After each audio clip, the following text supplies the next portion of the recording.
Hey y'all, Garrels here from the Music Zoo, and today I want to talk to you about a 1959 reissue Les Paul that's very special to us, and that's an exclusive, limited run that we're doing with the Gibson Custom Shop in Antiquity Burst.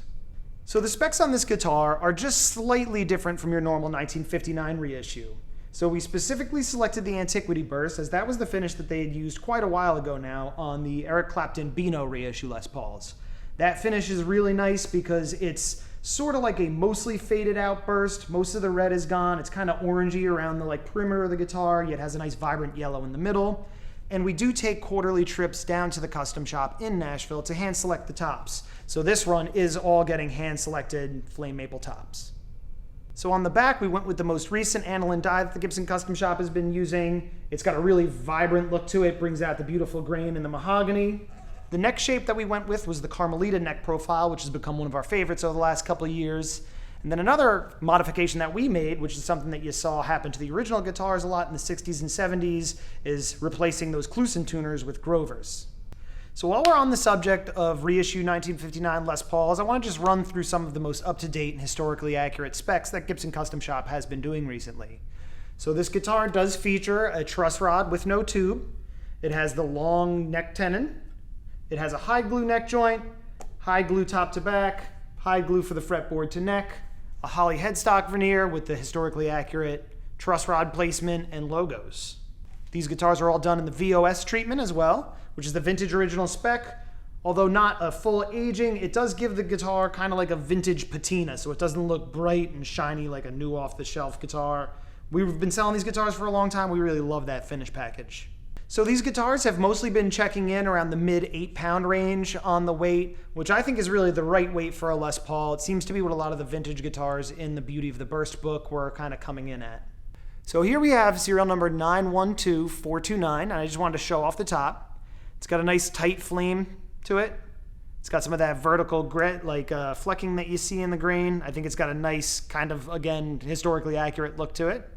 So the new serial number on this one is 92804, and this one has a little bit wider of a flame to it, and it's got kind of more of that topographical map look in the grain pattern that runs this way. It's a little less tight and vertical on it. So the serial number on this one is 92783, and this one's got a kind of very wide flame that almost sort of borders on quilt, right, Nick?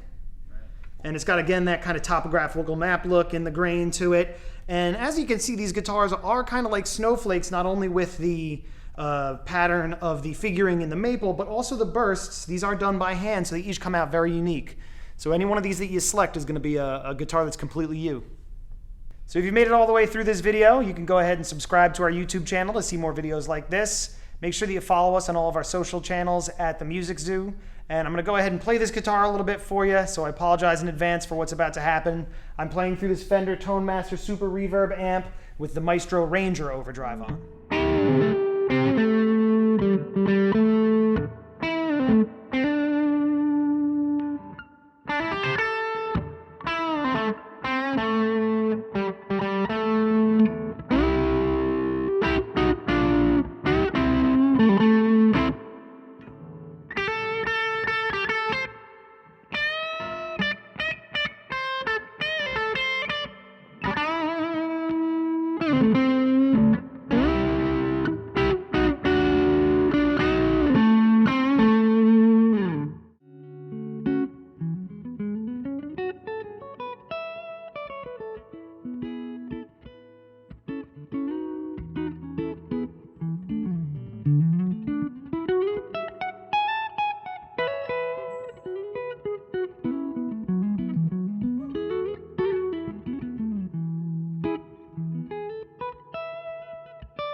you.